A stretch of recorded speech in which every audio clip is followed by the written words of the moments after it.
Amém. Glória a Deus. Glória a Deus. Glória a Deus. Bem, queridos, então hoje eu quero compartilhar com a igreja uma palavra que eu acredito que será de uma grande valia para a nossa vida como um ensino. E todo o ensino, ele precisa ser praticado, vivido, experimentado. Eu quero então incentivá-los a, durante o decorrer dessa semana, iniciar a aplicação daquilo que nós estamos tratando, ensinando nos dias em que estamos reunidos aqui na igreja. E queridos, isso é tão fantástico, porque a palavra de Deus, em vários textos, em várias passagens bíblicas, ela nos fala sobre algumas experiências, alguns experimentos que homens tiveram, inspirados por Deus, e esta inspiração, ela foi colocada em prática. E essa prática gerou resultados físicos e também espirituais. Então, para aqueles que estão anotando, acredito que muitos ainda anotam, né, as ministrações. O nome da nossa ministração de hoje, então, chama-se Olhos da Fé. Olhos da Fé. Olhos aqui são os nossos olhos, não é aquele óleo usado na cozinha, assim, óleo, né, é isso aqui, para ungir, né? É olhos, os nossos olhos, né? Essa visão. E, queridos, eu quero, antes de iniciar entrar no assunto na palavra, eu quero fazer uma retratação, porque no domingo passado eu cometi 2 gafes, ou 2 erros, né? E eu só descobri isso quando eu estava ouvindo a ministração essa semana ali, né? Ouvi, curti naturalmente, né? E em um determinado momento lá, quando eu falei aquele texto que Deus criou, que os mundos foram criados pela palavra e tal, eu falei do universo, né? Algumas versões tratam disso, o universo pela palavra de Deus foi criado. Então eu falei alguma coisa sobre ciência e falei o termo astrologia. Errado, astronomia. Eu fiz uma inversão aí. O nome correto é astronomia. Então eu espero que isso também fique gravado, porque está gravado lá, né? Outro erro que eu cometi foi que eu citei o livro de Apocalipse e usei ali o nome de Paulo. E não é João, certo? Mas como ninguém me corrigiu, então ninguém percebeu. É João. Então, para ficar gravado também. Então eu quero convidá-los a ler comigo o texto de Hebreus, capítulo 11, versículos 1 a 3. Nós lemos esse texto na semana passada, Hebreus 11, 1 a 3. E vamos ler novamente, apenas para entrar, um pano de fundo, né, no assunto que nós vamos tratar nesta noite. Então, Hebreus, capítulo 11, versículo 1, fala daquele texto que nos diz o que é a fé, ou uma explanação do que é a nossa fé e como isso funciona, como isso se mostra na nossa vida. E a palavra de Deus diz assim: ora, a fé é a certeza de coisas que se esperam e a convicção de fatos que não se veem. Pois pela fé os antigos obtiveram bom testemunho. Esses antigos aqui são os patriarcas, né, do Antigo Testamento. Então, queridos, a fé, ela é uma certeza que está no nosso coração. E uma certeza de algo que os meus olhos ainda não veem. Porém, eu tenho uma convicção. E essa convicção não é um fruto da minha imaginação. Essa convicção é uma certeza. Só que ela não é uma certeza de uma fé. é uma certeza de uma segurança. De quê? Segurança de quê? Aquilo que está escrito a nosso respeito, se eu praticar, eu vou colher o resultado. Isso é uma segurança. Então, a fé, ela é a certeza de coisas que não se veem. E uma convicção de que isso vai acontecer. Portanto, isso é uma segurança. Quem crê e tem segurança, tem fé. Amém? Ok. No versículo 6, Hebreus 11, 6, repetindo novamente, diz assim: de fato, certamente, sem fé, é impossível agradar a Deus. Queridos, qual é o contrário da fé? A dúvida. O contrário de fé é dúvida. E a palavra diz que que quem tem um coração dúbio, duplo, duvidoso, não pense essa tal pessoa que alcançará, que receberá coisa alguma. Ali está escrito então, de fato, sem fé é impossível agradar a Deus, porque é necessário que aquele que se aproxima de Deus creia que Ele existe e que recompensa os que o buscam. Certo? Recompensa aqueles que o buscam. E, queridos, no decorrer desse capítulo 11, nós encontramos uma citação de alguns nomes de pessoas que estão relatadas aqui nas Escrituras, pessoas que tiveram fé. Uma fé inabalável. Então, inicia falando sobre Abel, termina falando sobre uma mulher. E a palavra de Deus cita, diz que essa mulher, então, ela era uma meretriz, uma prostituta.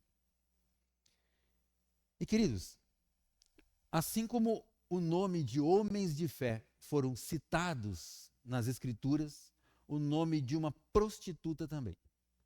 Por quê? Porque esta mulher, guiada pelo Espírito, ela praticou um ato de fé. E através da sua linhagem, nós tivemos Davi, e através da linhagem de Davi, portanto, desta mulher, nós chegamos a Jesus, o nosso Senhor Jesus. Por conta de fé. Interessante, né? Vamos ler o livro de Salmo, Salmo capítulo 121, versículo 1 e 2. Estamos falando sobre isso só para preparar o terreno aqui para entrar no assunto principal. Salmo 121, 1 e 2. A palavra diz assim: elevo os meus olhos para os montes. E assim que eu elevo meus olhos para os montes, eu me pergunto, de onde me virá o socorro? Aí eu obtenho uma resposta. O meu socorro vem do Senhor. O meu socorro vem do Senhor. E este Senhor é aquele que criou todas as coisas, que fez os céus e fez a terra. Este Senhor é quem fez os céus e a terra. Que maravilhoso, né? Elevo os meus olhos para os montes. Queridos, se o salmista fala que ele eleva os seus olhos para os montes, então ele está vendo uma cena. Os seus olhos contemplam um quadro da natureza.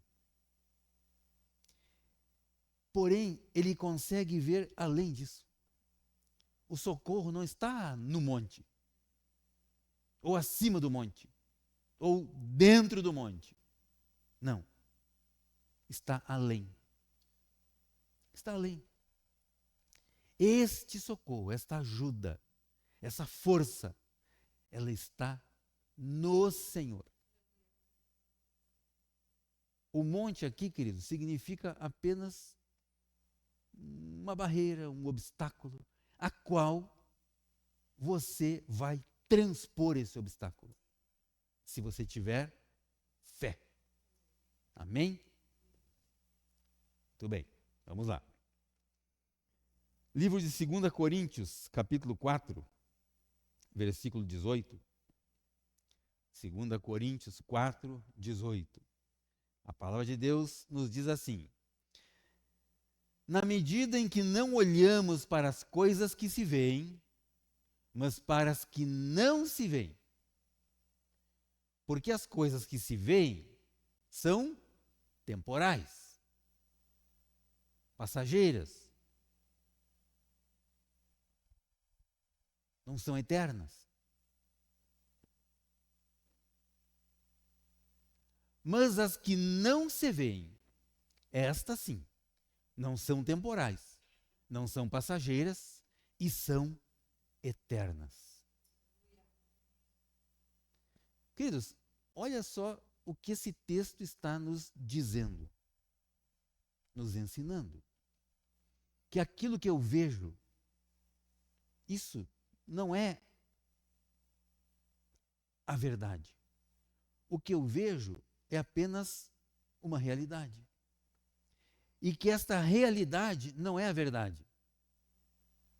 Porque esta realidade que nós vemos, ela é passageira. E aquilo que nós não vemos, o que os meus olhos não veem, isso sim é eterno. E eu só alcanço isso quando eu tenho fé naquilo que Ele deixou para a minha vida, naquilo que é uma orientação dEle, Cristo Jesus. Espírito Santo de Deus, através de Cristo Jesus, deixaram para a minha vida e para a sua vida. Fé, que é uma certeza naquilo que eu ainda não vejo, mas eu creio, eu tenho uma convicção de que isto vai acontecer, porque está escrito. Amém? Livro de Provérbios, capítulo 23. Vamos ler a parte A do versículo 7. Provérbios 23, 7. Olha só. Queridos, anotem isso. Escrevam isso.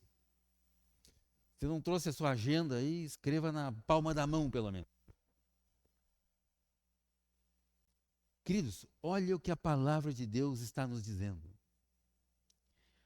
Porque como imagina em sua alma, está falando para nós, homens e mulheres, né? As mulheres até, ainda bem que não é para mim isso. Não, é para você também. Porque como imagina em sua alma, assim ele é. Outras versões dizem, porque assim como imagina a minha alma, assim é. Vamos trazer isso para a nossa realidade?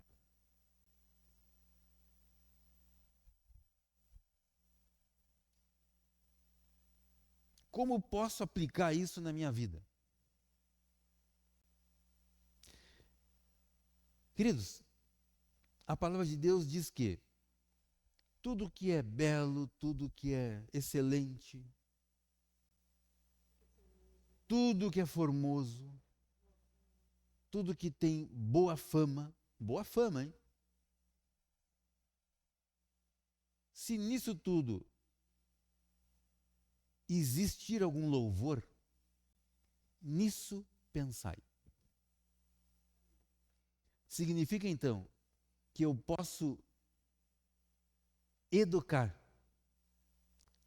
o meu cérebro, a minha mente, aquilo que está dentro da minha cabecinha, a pensar. A palavra de Deus está dizendo que se você quiser, você pode escolher aquilo que você vai pensar. E a mesma palavra diz que, assim como você imagina, na sua alma, na sua mente, assim você é. Queridos, isso nos dá um choque. Isso abala as nossas convicções. Porque isso nos traz uma responsabilidade. Antes eu não sabia disso. Agora eu sei. E uma vez que você sabe, então você tem uma responsabilidade. Responsabilidade primeiramente com você mesmo, você próprio. Né? Como tem aquele apresentador de TV, você mesmo, você aí. Isso aí. Você mesmo. Certo? Você mesmo tem essa responsabilidade. E ela é sua e é para com você. A partir de hoje, você vai porque você pode. Por isso você vai fazer. Escolher no que você vai pensar. Porque de acordo com o que você pensa, assim é a sua vida.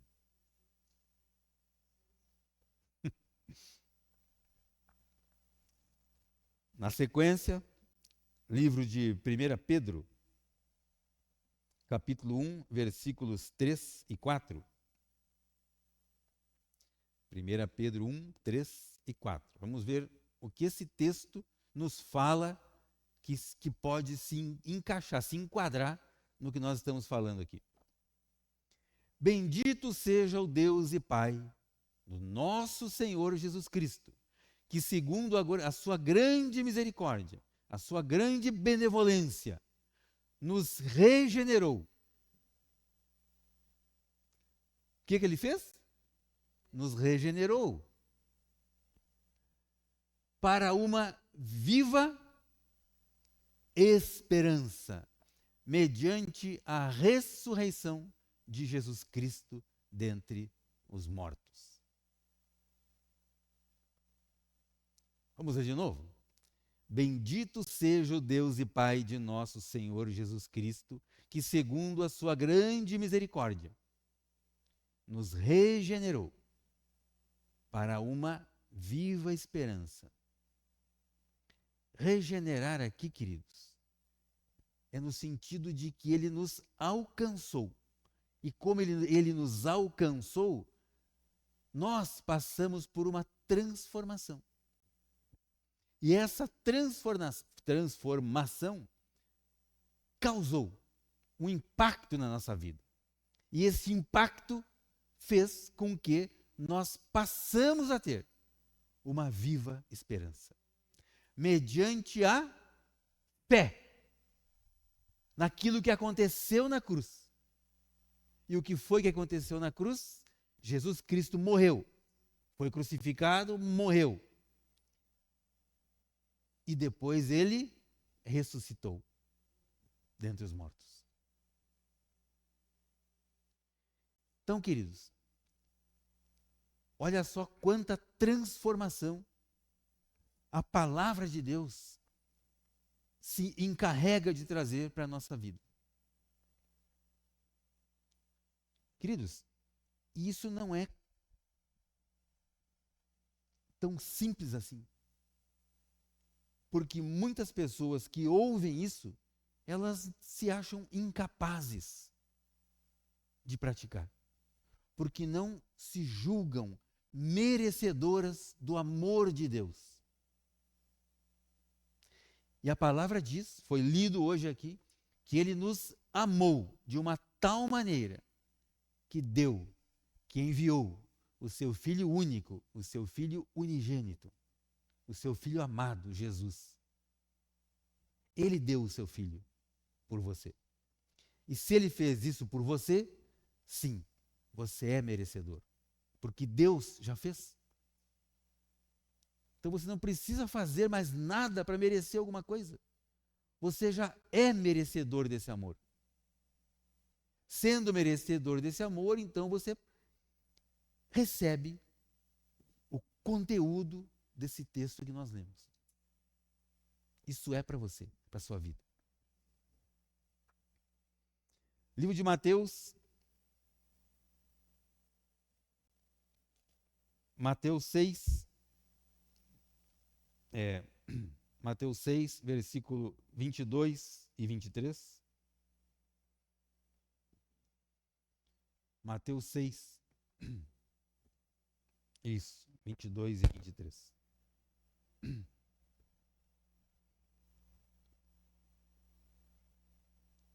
Olha o que a palavra diz, queridos.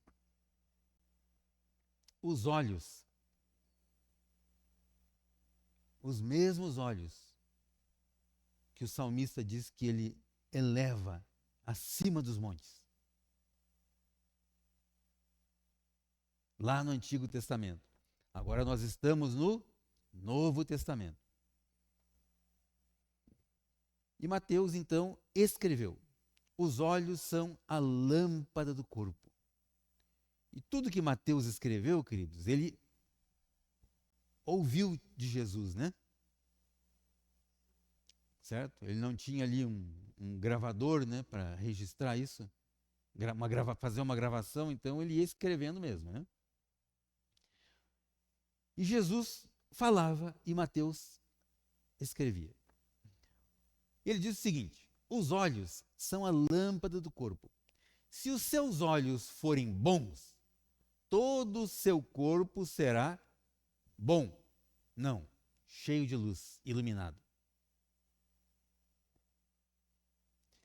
Se, porém, os seus olhos forem maus, todo o seu corpo será mau. Não, todo o seu corpo estará em trevas. Portanto, se a luz que existe em você são trevas, quão grande, que grande são essas trevas?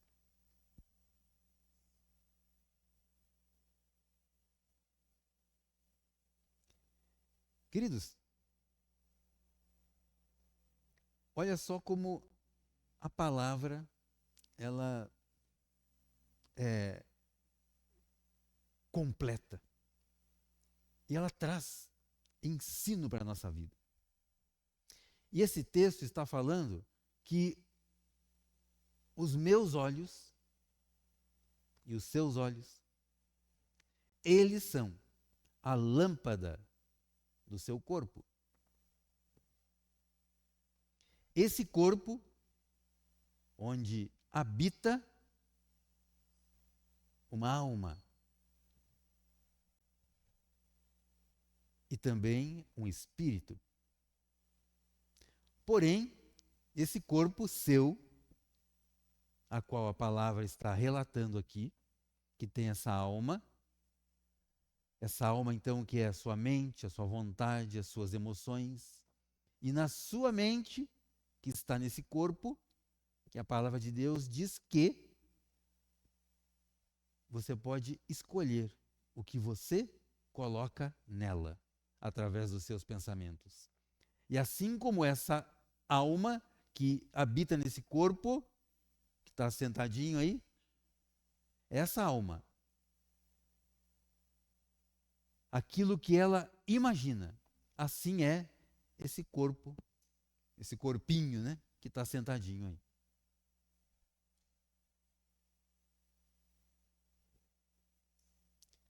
Poderíamos passar a noite aqui falando sobre isso. Mas o timer está correndo, então vamos para a próxima. Mas pensem nisso. Pensem nisso, porque isso é sério.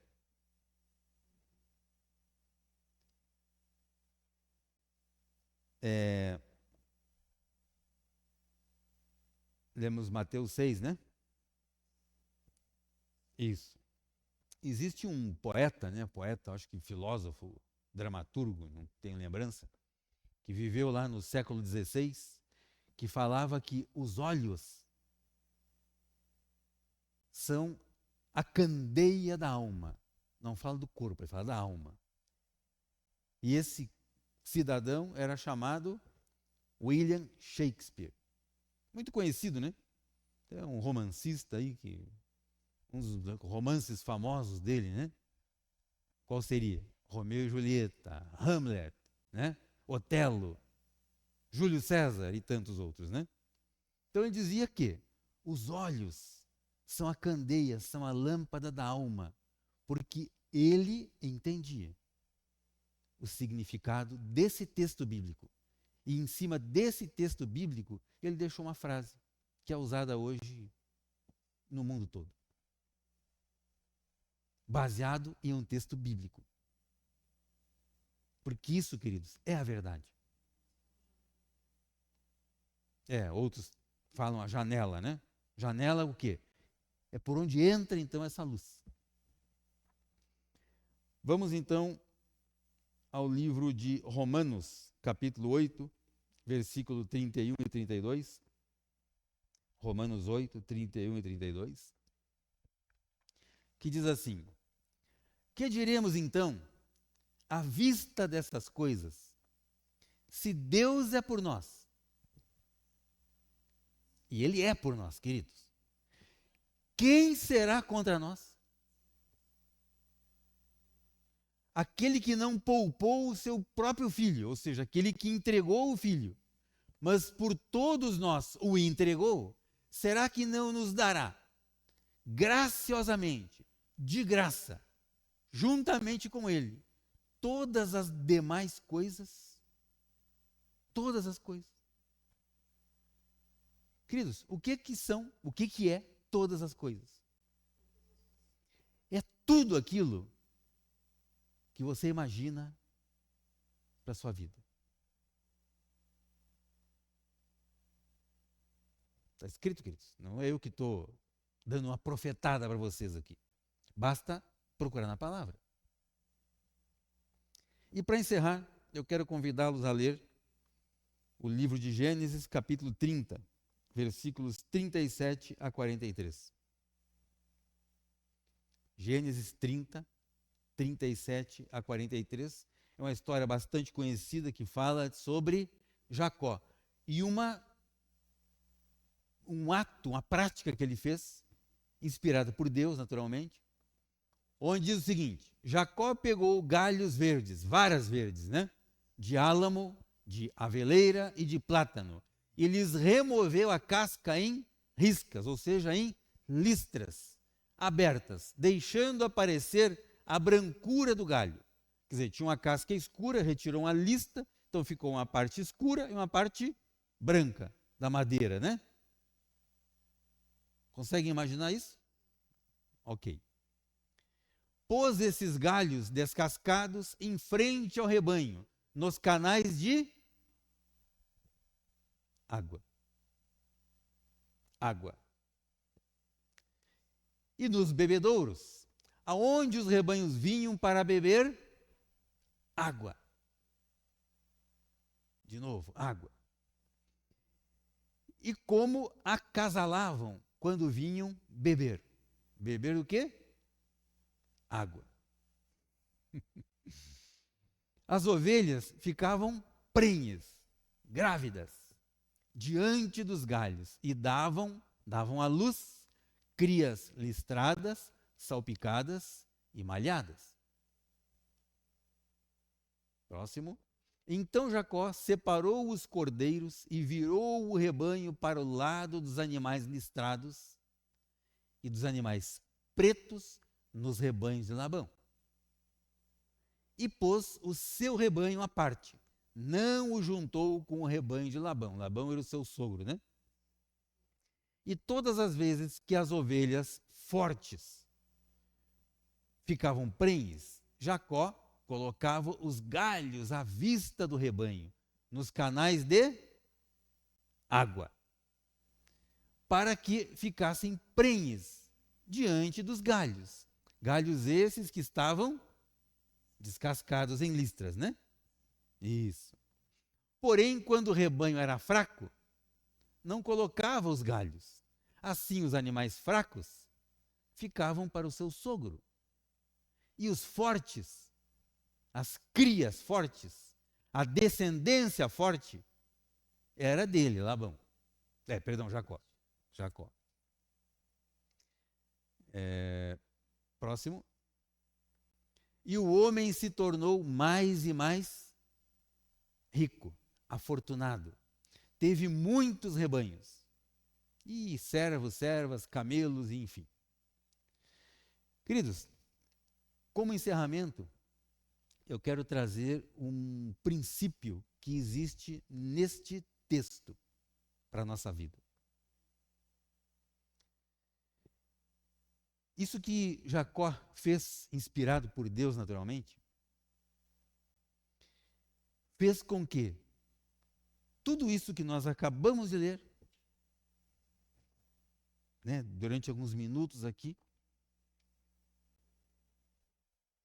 nós lemos coisas do Antigo Testamento, Provérbios, lemos alguns escritos do Novo Testamento, né? Só que isso foi escrito antes. E nessa escritura diz que aquilo que os meus olhos veem, aquilo onde você coloca os seus olhos,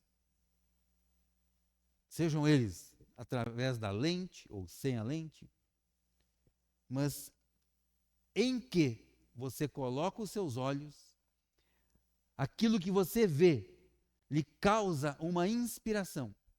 E essa inspiração faz com que você pense, raciocine, mentalize, imagine. E aquilo que você imagina em sua alma, assim é. Então, queridos, aquilo que nós vemos tem a capacidade de influenciar, inclusive, a sua ou a nossa genética. Foi o que aconteceu com esses animais. Aquilo que eles viam influenciou a genética deles.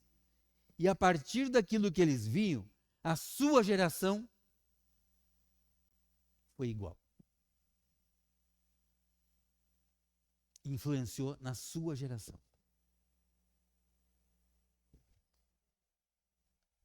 Listradas, salpicadas e malhadas, porque foi exatamente isso que eles viram. E aquilo que eles viram foi colocado diante de uma fonte de águas. A água fala do Espírito. Este Espírito que você tem na sua vida, a qual você precisa, a qual é necessário que nós cuidemos dele, façamos bom uso dele, porque nós somos a morada dele. Você é a morada do Espírito Santo. Você escolhe o que você coloca diante dos seus olhos, você escolhe o que você pensa, porque hoje, ou a partir de hoje, você é responsável por aquilo que você vê e por aquilo que você vai pensar. Isso vai impactar a sua vida. Assim como a sua posteridade.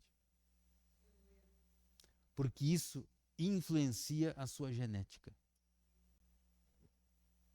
E esta influência, ela vai ser repassada para as suas gerações. Queridos, isso é muito sério. Mas muito sério para ser tratado como uma brincadeira. Um pastor uma vez lá num bairro de Joinville falou isso. Queridos, isso é sério.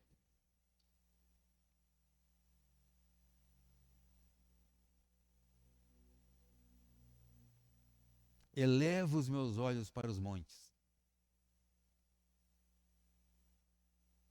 De onde me virá o socorro? O meu socorro vem do Senhor. O meu socorro vem do Senhor, que me deixou a palavra como um ensino para a minha vida. E sabendo disso, ou sabedor disso, então hoje eu sei que eu preciso escolher onde eu fixo os meus olhos. Porque aquilo que eu vejo influencia os meus pensamentos. Aquilo que eu penso influencia a minha alma. E assim como eu penso, eu sou. E a palavra diz que eu posso escolher o que pensar. Então é assim que eu vou proceder. Queridos, você não é forçado a acreditar nisso. Mas medite sobre isso. Pense nisso. Receba isso. E você verá o impacto, a mudança que isso vai causar na sua vida, na sua família, nos seus negócios, em toda a sua vida, inclusive na sua geração. Amém? Vamos colocar de pé?